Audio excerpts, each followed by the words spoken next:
before you begin this activity with your learners, they will need to have some prior knowledge of the properties of materials, what are good conductors and what are good electrical insulators, and understand that electricity requires a complete circuit to allow the electricity to flow. In your box, each of you will have a copy of the Morse code sheet, like so. This will give you a chance to discuss this with your children and to research Samuel Morse and other inventors of codes. We're going to focus on the Morse code itself.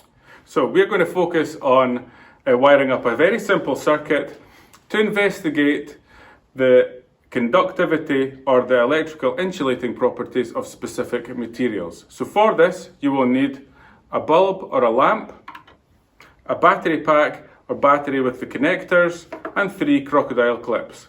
So the first thing is to put crocodile clips on either side of the bulb or the lamp,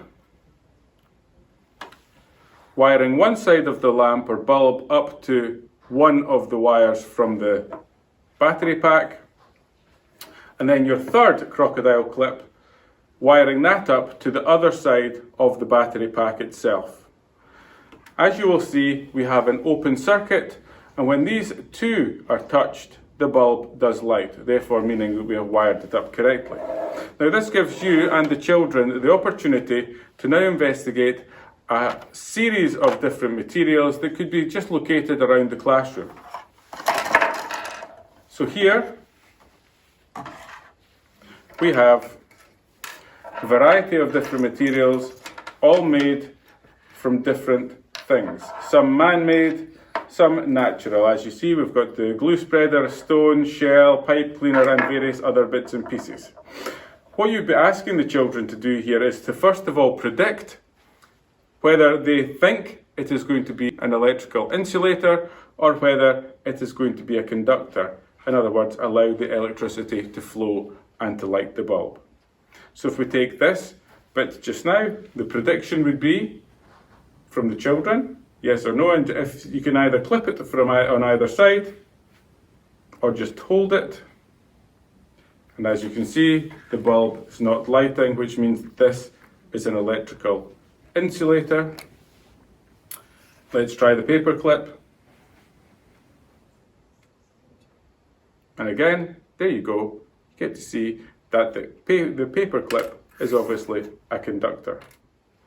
It would be interesting for the children to investigate items that are made up of more than one material. So this being the pipe cleaner, inside the pipe cleaner there is the twisted wire, and on the outside the fluffy material.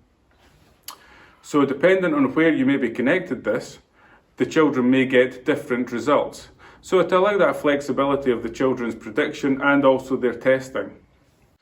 Another thing to look at is a pencil.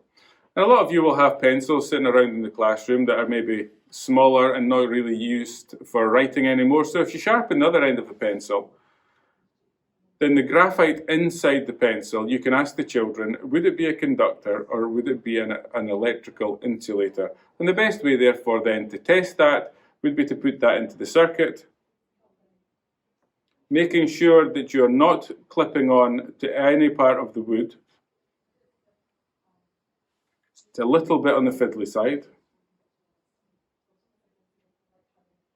And then very faintly, you're able to see the light lighting up. Now, because of the resistance within the graphite, the bulb is not lighting as brightly as it would be whether with the paper clip or if you just touch the two ends. But we are getting some conductivity through that. Okay, so now we're going to focus on completing the whole circuit by building our own switch and incorporating it into the circuit itself. So for that, you'll need a piece of cardboard. Any cardboard will do, or if you've got coraflute, that would be fine. A pencil, some blue tack, and 2 paper fasteners. So you're just going to punch a hole, firstly, in either side of the cardboard. And then you're just going to push the paper fastener through the cardboard, opening the legs, folding them over a little bit. helps you to attach the crocodile clip to the paper fastener next.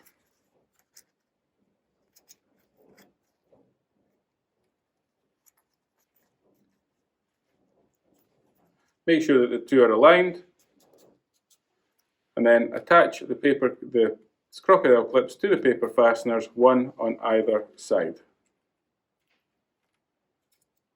And as you can see, when the switch is open, the bulb or lamp is not lit. When the switch is closed, the bulb or lamp lights. So as a little challenge, I'm going to send a little message here. See if you can decipher it and let us know what it says.